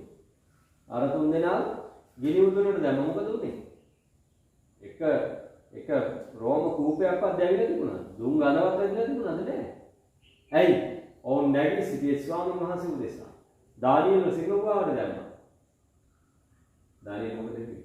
මගේ දෙවියන් වහන්සේ සිංහයෙන්ගේ කට වැහුවා. මට හිරිහැර කරන්න ඉඩ තිබ්බේ නැහැ. නිය පහරක්වත් වැදිලා තිබුණේ නැහැ. හරි පුදුමයි. අපි ඒ රැයක් එළි වෙනකොට බැලුනෝ ටිකක් ඉන්න කූඩුවක හිටියොත් මුන් සෙල්ලම් කරන්න ඇවිල්ලා හරි සමානලක් නියපොත් පාරක් පදින. මෙයා සිංහ ගුහාවක ඉඳලා මෙයාට කිසි ඉරිහැරයක් නැහැ. මොකද්ද මේ කියන්නේ? දෙවියන් වහන්සේත් එක්ක අපි ගමන් කරනකොට පුතේ අපට විරුද්ධව කිසි නපුරක් කරන්න කිසිම බලවේගයකට උන්වහන්සේ ඉඳ තියන්නේ නැහැ. සාවුල්ට උනේ ඒකයි. සාවුල් ඉතාම නරක විදිහට හිරිහැර කර හිටියා. නමුත් උන්වහන්සේ ඔහුව කන පිට පෙරලලා හරවලා ගත්තා. දැන් ඔහු කියනවා මේ ජීවිතයේ අන්තිම කාලේ ඔහු කියනවා. ඔහු මේ රජවරුන්ට කියන්නේ බලගත් මිනිස්සුන්ට කියන්නේ මම ඉතාම නරක විදිහට හැසිරුණා. මම ඉතාම පහත් දේ කරා මිනිස්සුන්ට. හිරිහැර කරා. මේ ආගම රකින්න මම නොකරපු දෙයක් නැහැ. හැබැයි අන්තිමට මම තේරුම් ගත්ත මොකද්ද කියලා. ඊට පස්සේ තමයි ඔහු කියන්නේ පළමු කොට දමස්කියේද පසුව යෙරුසලමේද යුදා රට මුළුල්ලෙහිද වසන්නන්ටත් අන්‍ය ජාතීන්ටත් පසුතැවිලිව දෙවියන් වහන්සේ වෙතට හැරී යුදෙව්වන්ට වෙනත් ජාතීන්ට හැමෝටම කිව්වා පසුතැවිලි වෙලා ජීවිත රටාවේ හැරීමකට එන්න. right? පසුතැවිලි වෙලා දෙවියන් වහන්සේ වෙතට හැරී පසුතැවිල්ලට සුදුසු ක්‍රියාවන් කරන්ට කියා ප්‍රකාශ කළේ. පසුතැවිලි වෙන්න ඕනේ. දෙවියන් වහන්සේ වෙතට හැරෙන්න ඕනේ. පසුතැවෙන්නත් ඕනේ තමුන්ගේ පවකාරකම් ගැන පසුතැවිලි වෙලා නැවත හැරෙන්න ඕනේ දෙවියන් වහන්සේ වෙතට. මොකද දරුවනේ අපි දෙවියන් වහන්සේව නොදැන අපි යන්නේ වැරදි ගමන. අපි ආවේ වැරදි ගමන. අපි උන්වහන්සේගෙන් ඈත් වෙන්න තමයි මේ ගමන ගියේ. නමුත් දැන් පසුතැවිල්ල කියන්නේ මම නතර වෙලා ක්‍රිස්තුස් වහන්සේගේ කුරුසි පූජාව ගැන හිතලා මෙනෙහි කරලා අදහාගෙන දැන් ඔන්න ආපහු යන දෙවියන් වහන්සේ වෙත. අංශක 180ක් හැරීම. අංශක 180ක හැරීම. නැවත හැරෙන මුළු ජීවිත රටාවෙම වෙනසකට ඇතුළු වෙනවා. දෙවියන් වහන්සේ මෙතන හැරිලා පසුතැවිල්ලට සුදුසු ක්‍රියාවන් ඔප්පු කරා. යෝහන් තුමා කිව්වා පසුතැවිල්ලට සුදුසු ඵල උපදවන්න. මොනවද මේ කියන්නේ? ජීවිතේ මම ආගමිකයි, මම ක්‍රිස්තියානි, මම පුංචි කාලේ කැප කරලා තියෙනවා, මම බෞතිස්මේ ලබලා තියෙනවා, මම සන්ඩේ ස්කූල් එකේ ඉගෙනගෙන තියෙනවා, මම උගන්වලා තියෙනවා. මම දන්නේ සමහරවිට ඔයගොල්ලෝ දේශනා කරලා ඇති මෙතන දේශනා කරලා තියෙනවා කවුරුහරි නෑ තාම නෑ මෙහෙයවලා තියෙනවා යාඥා කරලා තියෙනවා බයිබලයේ කියවලා තියෙනවා ඒ ඔක්කොම හරි නමුත් ඒ එකක්වත් ස්වාමීන් වහන්සේගේ පාමුලේ පවකම ලබන්න සුදුසුකමක් නෙවෙයි සුදුසුකම පසුතැවිලිලා දෙවියන් වහන්සේ වෙතට හැරෙන්නේ ඒ හැරුණාට පස්සේ පුතේ මම අර ඉස්සෙල්ලා ඉනා කිව්වා එක එක ක්‍රියාවන් කිරීම නෙමෙයි ස්වර්ගයට යන මඟ. නමුත් ස්වර්ගයට යන මගේ ඉන්න කෙනා ස්වර්ගයට යන කෙනා හැම වෙලාවෙම මොනවද කරන්නේ? යහපත් ක්‍රියාව. පැහැදිලිද පුතේ? දෙමාපියන්ට කීකරු වෙනවා කියන්නේ ස්වර්ගයට අයිති දරුවෙක්ගේ වැඩක්. right?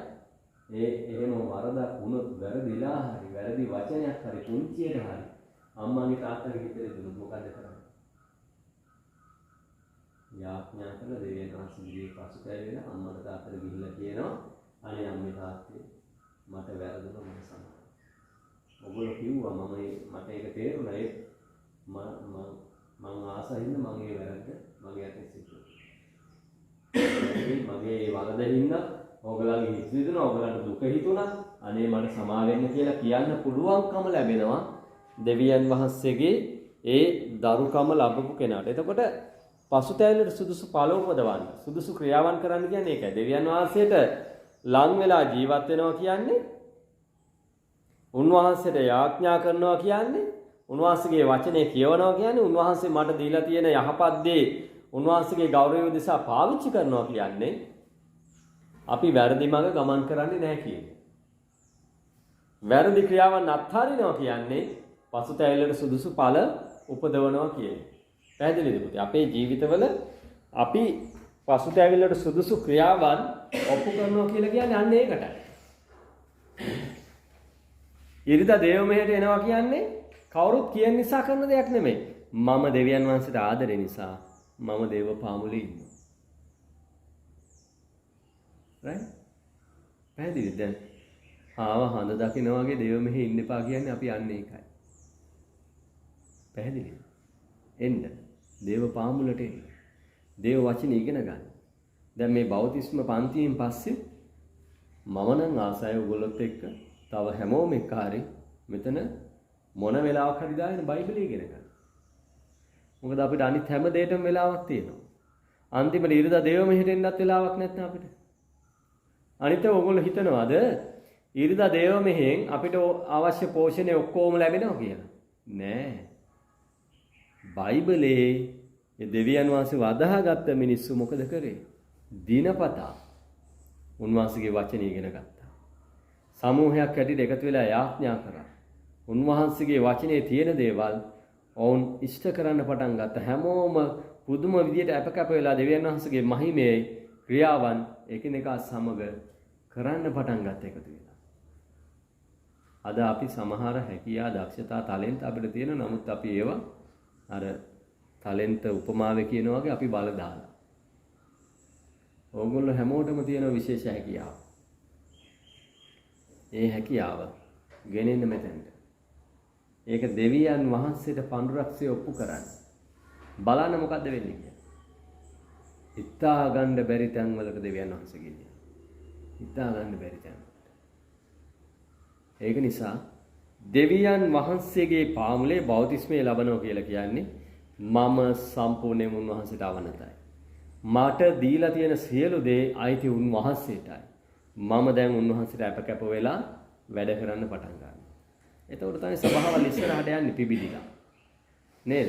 අපි එකතු වෙලා උද්‍යෝගයෙන්, උනන්දුවෙන්, සහෝදරත්වයෙන්, විහිළු තහළු කරලා විනෝදයෙන් දේව දරුව හැටියට ඊටාම ගෞරවනීය ලෙස සහභාගීත්වයේ සහෝදරත්වයේ දරාගෙන උන්වහන්සේට මෙහෙ කරන්න ඉගෙන ගන්නවා. එකිනෙකාගෙන් ඉගෙන ගන්නවා. කොයිතරම් ලස්සනයිද? අන්න ඒකයි මේ කියන්නේ. ඉතින් පසුතැවිල්ලට සුදුසු ඵල අපි උපදවමු. right? පසුතැවිලි වීම යනු අපගේ පාපයන් ගැන දුක් වෙවි ඉන්න එක නෙමේ. නැවත හැරීමක්. දෙවියන් වහන්සේ වෙතට සම්පූර්ණ ලෙස හැරීමක්. right? එතකොට අපගේ මුළු ඇදහිල්ල උන්වහන්සේ මත තැබීමක් තමයි පසුතැවිල්ල කියලා කියන්නේ. මොනවා හරි ප්‍රශ්න තියෙනවද? මොනවා හරි ප්‍රශ්න තියෙනවද? අනිත් දේ තමයි අපි ගිය සතියේත් කියුවා මක් නිසාද ඇදහිල්ල කරනකොට ඉන්නේ ඒ අනුග්‍රහයෙන් නුඹලා ගැලවී සිටිනෝය. ඒ නුඹලාගෙන්ම නොව දෙවියන් වහන්සේගේ දීමනාවයි. කිසියෙකු පාරට්ටු කර නොගන්න පිණිස ඒක ක්‍රියාවලින් නොවේ. ඇදහිල්ල කරනකොට අපි උන්වහන්සේ මත විශ්වාසය තිබ්බා. අපි ගැලවිලා ඉන්නේ උන්වහන්සේගේ කරුණාව අනුග්‍රහය නිසා. අපේ සුදුසුකමක් හින්දා නෙමෙයි. right? එතකොට ඇදහිල්ල කියලා කියන්නේ දෙවියන් වහන්සේ ගැන කරුණ ඉගෙන ගන්න එක නෙමෙයි. දෙවියන් වහන්සේ යේසුස් වහන්සේ ගැන දැන් සමහර අය මම දැකලා තියෙනවා බයිබලයේ ගැන කාරණා අපිට වඩා කියනවා. හැබැයි හරි අමාරුයි මිනිසෙක් එක ගනුදෙනු කරන්නේ. බයිබලේ කාරණා දන්නව ගොඩක්. දෙවියන් වහන්සේව දන්නේ. දෙවියන් වහන්සේ ගැන දන්නවා. දෙවියන් වහන්සේව දන්නේ. අර සාවුල් වගේ මොනවද කරන්නේ? සම්ප්‍රදායන් රකින්න. තව අයට ඕන තරම් හිරිහැර කරයි. නමුත් දේව වචනේ තියෙන ඉගැන්වීම ජීවිතයට අරගෙන ප්‍රේම කරන්න, අත්වැල් බැඳ ගන්න, සහෝදරත්වයෙන් එකිනෙකත් එක්ක ගනුදෙනු කරන්න ලෑස්ති නැහැ. සම්ප්‍රදායන් රකින්න ඕන තරම්. ඒකට දෙවියන් වහන්සේ ප්‍රසන්න වෙන්නේ නැහැ. ඇදහිම කියන්නේ දෙවියන් වහන්සේ ගැන දැන ගැනීම නෙමෙයි. දෙවියන් වහන්සේව හඳුනාගෙන උන්වහන්සේ තුල ඇදහිල්ල තබලා උන්වහන්සේත් එක්ක ජීවිත ගමන පියවර තැබීම. පැහැදිලිද? අන්න ඒ නිසා අපිට කරන්න තියෙන දේ තමයි උන්වහන්සේ අපගේ ස්වාමින් වහන්සේ හැටියට අපේ මුඛයෙන් ප්‍රකාශ කිරීම. රෝම 10 9-10 පද කියවන්න. රෝම 10 9-10. ක්‍රියා රෝම. අයියෙන් කියවන්න කවුරු හරි ටක් ගන්න.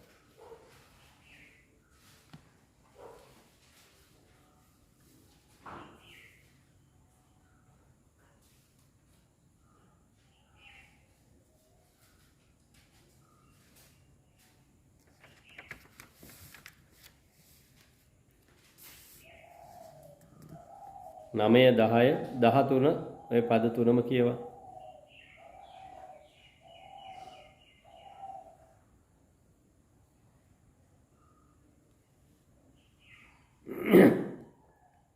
එල්ලගත්ත කෙනෙක් කියවන්නක් ගාලා.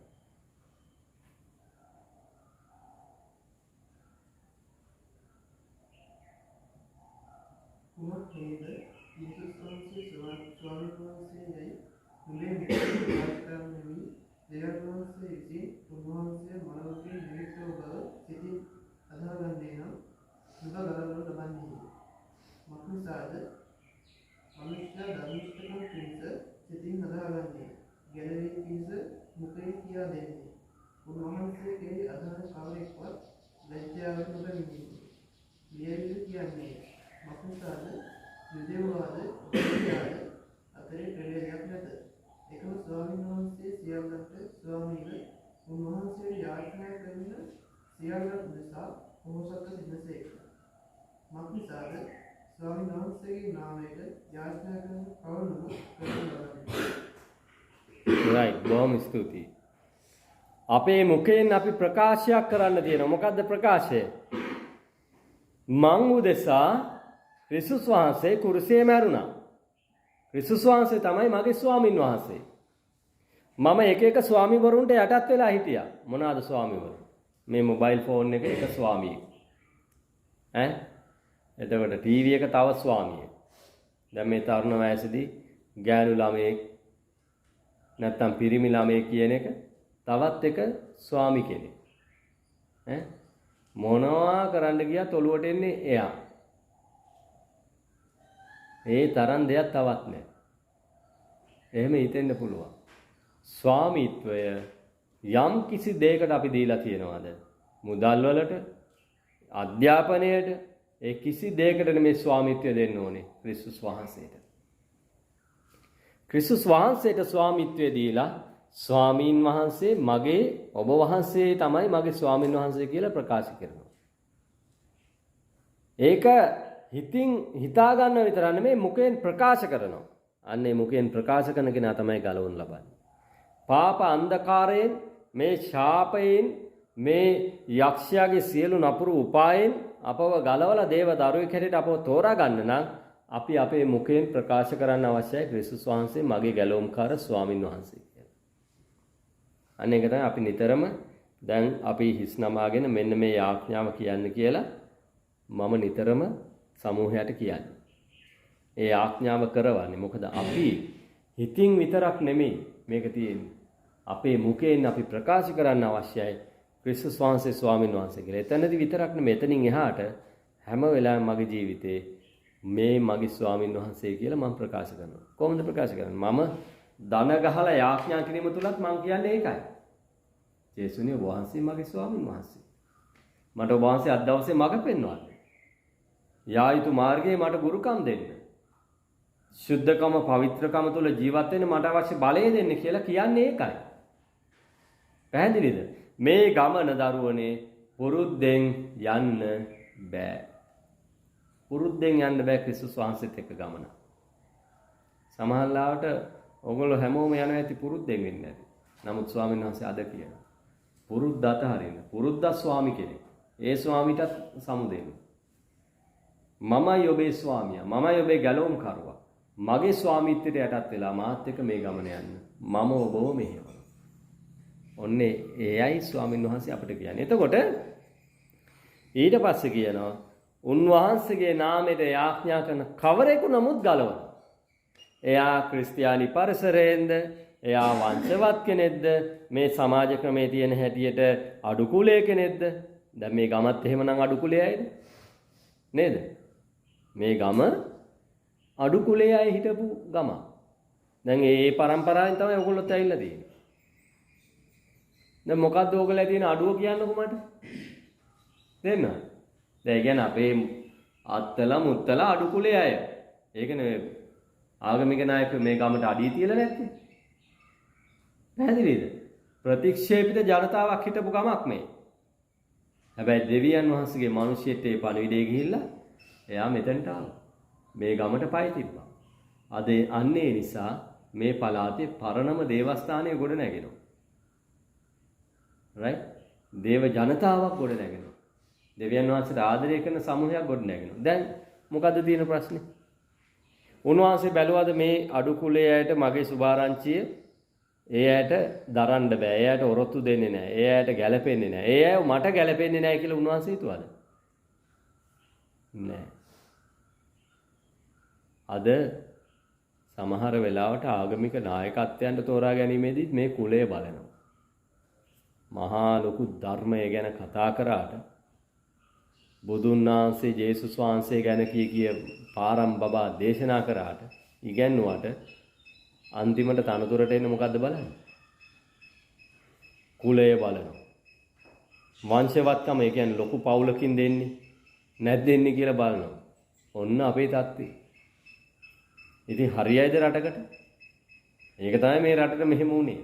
මම මේ අමතර දෙයක් කිව්වේ පුතේ. ඉතින් ක්‍රිස්තුස් වහන්සේ ඒ කිසි දෙයක් බැලුවේ නැහැ. උන්වහන්සේට යාඥා කරන ඕනෑම කෙනෙක් මොනවද වෙන්නේ? ගලවන උන්වහන්සේ. අපිට කරන්න තියෙන එක දෙයයි. අපේ වරද පාපය කියලා දීලා ස්වාමීන් වහන්සේ මගේ ස්වාමින් වහන්සේ ඔබ වහන්සේ තමයි මං උදෙසා ජීවිතය දුන්නේ. දවස් 3කට පස්සේ මරුව පරාජය කළ මලුන්ගෙන් නැගිට්ටේ කියලා මම ප්‍රකාශ කරනවාද? අන්න එයාට ගැලවීම ලැබෙනවා. පුතේ ගැලවීම ලබන්න කරන්න තියෙන එක දෙයයි. පසුතැවිලිලා උන්වහන්සේට තමුන්ගේ ජීවිතේ බාර කළා. ස්වාමීන් වහන්සේ මගේ ස්වාමින් වහන්සේ වෙන්න කියලා උන්වහන්සේට ජීවිතේට ආරාධනා කරන එක විතරයි. එතන ඉඳලා අපි යන්නේ අලුත් ගමන. right? ඉතින් ඒ නිසා අපි උන්වහන්සේට අපේ ජීවිත බාර කළා.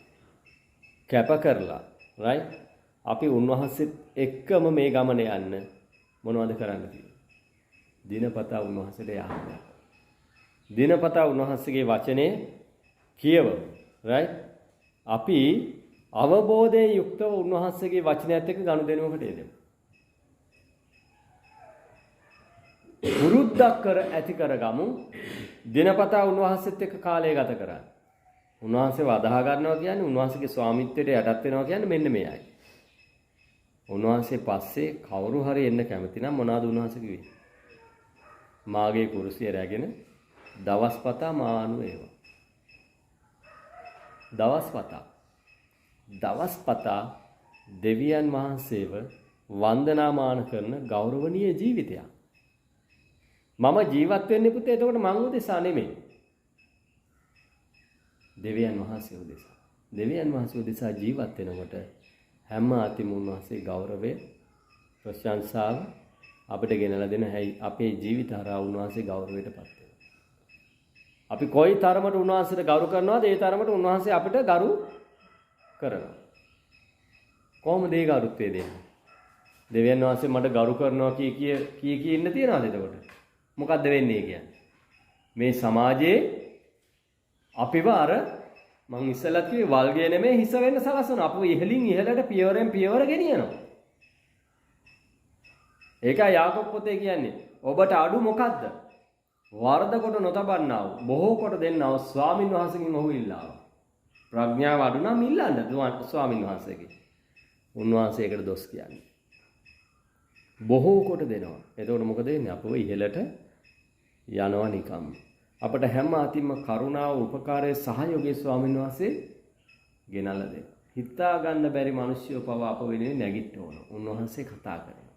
මේක හරි පුදුම හාස්කමේ ගමනක් දරුවනේ. ඒ නිසා අපේ මුඛයෙන් ප්‍රකාශ කරලා අපි කැපවීමකට එමු. දේව පාමුලේ උන්වහන්සේගේ වචනයක් එක්ක. right? දැන් කල්පනා කරලා බලන්න. අපි අද සාකච්ඡා කරපු විදිහට අපිට අවබෝධයක් තියෙනවද මේ දේ ගැන? නැත්තම් මෙන්න මේ විදිහට ඇහුවා. මම බෞද්ධිස්ම වෙනවා. මොනවද කරන්න යන්නේ? දැන් මම ඇහුවොත් ඕගොල්ලන්ගේ පුතේ ඕගොල්ලෝ එක එකනාගෙන් ඇහුවොත් ඔයා බෞද්ධිස්ම වෙන්නේ මොනවාටද? ඇයි බෞද්ධිස්ම වෙන්නේ? මොනවද කරන්න යන්නේ බෞද්ධිස්ම වෙන්නේ? මෙන්න මේකට උත්තර හොයන්න. මේ ප්‍රශ්නේ බොහොම සැහැල්ලුවෙන් ඇහුවා වෙන්න පුළුවන්. හැබැයි මේ ප්‍රශ්නේ ස්වාමීන් වහන්සේ මගෙන් අහන ප්‍රශ්නයක්. ඒකට මම උත්තර දෙන්න ඕන. මම මොකද්ද කරන්න යන්නේ? බෞද්ධිස්ම වෙලා. මට සහතිකයක් හම්බ වෙනවා. ඒක නිසා මම බෞද්ධිස්ම වෙන්න කියලා කියනවනම් වෙන්න එපා පුතේ. සහතිකය ගන්න බෞද්ධිස්ම වෙන්න එපා. සභාවේ සමාජිකත්වය ගන්න බෞද්ධිස්ම වෙන්න එපා. සභාවේ සමාජිකත්වය ගත්තම සභා රැස්වීම් වල කතා කරන්න පුළුවන්. තනතුරු වලට එන්න පුළුවන්. ඒව බලාගෙන බෞද්ධිස්ම වෙන්න එපා. හැබැයි ඇත්තටම ක්‍රිස්තුස් වහන්සේට දක්වන කීකරුකම නිසා, කැපවීම නිසා උන්වහන්සේ තුල මට ගැලවීම දුන්නු, මගේ ජීවිතය වෙනස් කරපු, අලුත් කරපු, මාව පුදුම ගමනක් ගෙනියන, මට ගෞරවය, ආශිර්වාදය හැමතින්ම ගෙනල්ලා දෙන ස්වාමින් වහන්සේට මම කැප වෙනවා. උන්වහන්සේට මම මෙහෙ කරන්න යනවා. උන්වහන්සේගේ සුභාරංචියේ 16ක් වෙන්න යනවා. මම උන්වහන්සේව දන්නේ නැති මිනිස්සුන්ට යේසුස් වහන්සේ ගැන කියලා දෙන්න යනවා. උන්වහන්සේට මීටත් වඩා ගැඹුරින් යාඥා කරලා උන්වහන්සේගේ වචනය, උන්වහන්සේගේ ආශිර්වාදය එකිනෙකා සමග බෙදා ගන්න යනවා. ඒ වගේම උන්වහන්සේ මට කැඳවන්නේ මොන මෙහෙවරකටද? මම මේ හැම වගකීමක්ම මෙහෙවරක්ම මම උන්වහන්සේගේ මහිමය උදෙසා ඉෂ්ට කරනවා, කැප වෙනවා. ඒ වගේම මට දීලා තියෙන ටැලන්ත, දක්ෂතා, හැකියා හැම දෙයක්ම, මගේ දැනුම, අත්දැකීම් සියල්ල මම උන්වහන්සේගේ මෙහෙයට බාර කරනවා, කැප කරනවා. ඒ වගේම තමයි ස්වාමින් වහන්සේ සභාව තුල යම් කිසි වගකීමකට මාව කැඳවුවොත් මම ඒකත් නිර්ලෝභීව දේව ගෞරවය උදෙසා කරනවා. ඒ ඔක්කොම කරන්නේ ඇයි? දෙවියන් වහන්සේට මම දක්වන කීකරුකමේ ප්‍රතිඵලයක් හැටියට. පැහැදිලිද? හැබැයි බෞතිස්ම වෙන්නේ ඒ දේවල් කිරීම උදෙසා නෙමෙයි. දැන් තියෙනවා නම් දැන් ඒක කරන්න. පැහැදිලිද? අර තනතුරු විතරයි, සභාවේ තනතුරු විතරයි නැති වෙන්නේ සභා ක්‍රමයේ ඇතුලේ. බෞතිස්ම නොවුනා අනිත් හැමදේම කරන්න පුළුවන්. මොන දේ කරත් දේව මහිම දිසා කරන්න කියලායි බයිබලයේ කියන්නේ. කතත් බොතත් වෙන යමක් කරතත් සියල්ල දෙවියන් වහන්සේගේ ගෞරවය උදෙසා කරන්න කියලා බයිබලයේ කියනවා. ඉතින් පුතේ මේ බෞතිස්මය හරහා අපි ගමන් කරන්නේ ක්‍රිස්තුස් වහන්සේට තවත් ලං වෙන, කැප වෙන ජීවිතයක් ගත කරන්න. කීකරුකමේ ක්‍රියාව. උන්වහන්සේට දක්වන යටහත් පහත් භවයේ ක්‍රියාවක් තමයි මේ කරන්නේ. ඒ ක්‍රියාව හරහා අපි ප්‍රකාශ කරනවා මම උන්වහන්සේගේ දාසයෙක්. මම උන්වහන්සේට අයිති කෙනෙක්. මම උන්වහන්සේට අපකැප වෙච්ච මිනිසෙක් කියලා ඒ ක්‍රියාව හරහා අපි ප්‍රකාශ කරනවා. එතන ඉඳලා අපට ගැලවීමක් නැහැ. මග අරින්න බෑ. මොනවා හරි දෙයකට සභාව තුළ ඔබට වගකීම්, දැන් අපි කියමු තරුණ සමිතියේ මෙන්න මේක ඇවිල්ලා කරන්න ඔයා සභාපති වෙන්න කියලා. මට බෑ කියලා ඉන්න බෑ. පැහැදිලිද? ඇයි? ඔබව ස්වාමීන් වහන්සේ තෝරගෙන ඉවරයි මේ සභාව ගොඩනැගීම උදෙසා ආයුධයක් හැටියට, භාජනයක් හැටියට. ඒකදී අපිට නිදහස් වෙලා ඉන්න බෑ. මම මේ කතාව කියලා ඉවර කරන්න. දැන් පොරවෙන් කරන්න තියෙනවනේ යම් වැඩක්. ඒක උදැල්ලෙන් කරන්න පුළුවන්ද? බෑනේ. කරයි ඉතින් අවුරුදු ගාණක් එපා වෙනවා. ඒ උදැල්ල පාවිච්චි කරන මිනිස්සුන්ටත් එපා වෙනවා. අන්න ඒ වගේ තමයි අද සභාවේ වැඩ රාජකාරී වෙන්නේ. හුඟක් වෙලාවට හුඟක් තැන්වල වෙන්නේ ඒකයි. කතා කරන්න ගොඩක් අය ඉන්නවා. තමුන්ගේ ශක්තිය නිවැරදිව දේවපාමුලේ ගෙනල්ලා ඒක කළමනාකරණය කරගෙන ඒක ආයෝජනය කරන්න මිනිස්සු නැහැ. ඉතින් පොරව තියෙනවා. පොරව මලකඩ කාලා. පොරව ලෑස්ති නැහැ. දෙවියන් වහන්සේගේ අතට බාර දීලා තමුන්ගේ ජීවිතේ පොරව කියන්නේ මම මේ කියන්නේ ජීවිතේ උන්වහන්සේට මුවහත් කරලා ඒක නිවැරදි විදිහට පාවිච්චි කරන්න පොරව කැමති නැහැ. පොරව ඉඩ දෙන්නේ නැහැ. ඉතින් ඊට පස්සේ සභාව තුළ මොකද්ද වෙන්නේ? උදැල්ල තියෙනවා. ඕන එකකට උදැල්ල තියෙනවා. උදළු දානවත් එක්කනේ කට්ටිය. පොරවෙන් කරන්න තියෙන දේ පුතේ අන්තිමට කොහොමද කරන්නේ? උදැල්ලෙන් කොට ඉන්නවා ඉතින්. ඉස්සරහට යෑම නැහැ. ඉතින් මේකෙන් මම කියන්න උත්සාහ කරේ දරුවනේ අපි එකිනෙකාට යම් කිසි විශේෂ වූ කැඳවීමක් තියෙනවා. මේ බෞතිස්මය හරහා ඒක හොයන්න. මේ අධ්‍යයනයට ඇවිල්ලා ගෙදර ගිහිල්ලා බයිබලේ වහලා ඉන්න එපා. මේ බයිබල් පද ලියාගන්න. ඔන්නම් මම මෙතෙක් කරපු බයිබල් පද ඔක්කොම අර ගෲප් එකට දාන්න. ඒවා කියවන්න. මේක කොහෙත්ම පුරුද්දට කරන්න එපා පුතේ. මේක කැපවීමෙන් උනන්දුවෙන් ආසාවෙන් පොතක් පෑනක් අරන් බයිබලේ පෙන්නලා ඒවා ලියා ගන්න. මේ ඉගෙන ගන්න ඒවා ඔළුවට හිතට වදින දේවල් තියෙනවනේ. පොයින්ට්ස් හැටියට වචනකින් හරි ලියා ගන්න. ඕක නැත්තම් අහනවා දවස් 2යි අමතකයි. ගිය සතිය ඇහුවේ මොනවද කියලා ඇහුවා ඊළඟ සතිය මතක නැහැ. එහෙම වෙන්න ඕනේ. මේ බයිබල් පද කියවන්න. ඒවා කටපාඩම් කරන්න. ඒවා තවත් අධ්‍යයනය කරන්න. නැත්තම් මම කියන්නේ ඇත්තද නැද්ද කියලාත් ඕගොල්ලෝ දන්නේ. මම බොරු කිව්වත් ඒකත් ගිලලා යයි. එහෙම වෙන්න ඕනේ. බයිබලේ පෙන්නලා කියවන්න දෙවියන් වහන්සේ අපට ආශිර්වාද කරලා තියෙන්නේ අන්නේ නිසා. ඉතිහාසයේ එහෙම තිබුණේ නැහැ. නමුත් අද බයිබලේ අපේ අතේ තියෙනවා. ඒ නිසා අපව කැඳවනවා යම්කිසි විශේෂිත වූ මෙහෙවරකට මේ බෞතිස්මය හරහා යාඥාපූර්වකව ඒක හොයන්න. අහන්න ස්වාමින් වහන්සේගෙන් ස්වාමිනී මොකක් උදෙසාද මාව ඔබ වහන්සේ කැඳවන්නේ? මම බෞතිස්ම වෙන්න දැන් සූදානම් වෙමින් ඉන්නවා. මගෙන් ඔබ වහන්සේ බලාපොරොත්තු වෙන්නේ මොකක්ද? අහන්න. උන්වහන්සේ කියන්නේ. ඔබ කරමින් ඉන්නවද යම? ඒක තවත් ගෞරවණීය විදිහට කරන්න අවශ්‍ය මඟ පෙන්වීම ස්වාමීන් වහන්සේ ලබා දෙයි. මගේ ශක්තියින් මොනවාද ස්වාමීනි මට පෙන්නන්න. මට ඒකට අවශ්‍ය පරිසරය නිර්මාණය කරන්න. ඔබට යම් කිසි දෙයක් තියෙනවද? ඇවිල්ලා කියන්න. ඔබට ඒ හරහා මෙහෙවරක් කරන්න අවශ්‍ය පරිසරය නිර්මාණය කරලා දෙන්න මම ඕගොල්ලන්ට ස්වාමීන් වහන්සේ ඉදිරියේ පොරොන්දු වෙනවා.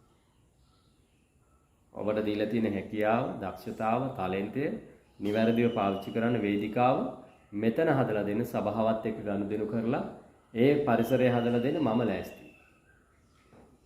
මෙන්න මේ ගමනට අපි යමු. ඒ උදෙසා දෙවියන් වහන්සේ අපි හැමෝටම ආශිර්වාද කරමින් මඟ පෙන්වන සේක්වා. අපි යාඥා කරමු. මොනවා හරි අහන්න මොකුත් තියෙනවද?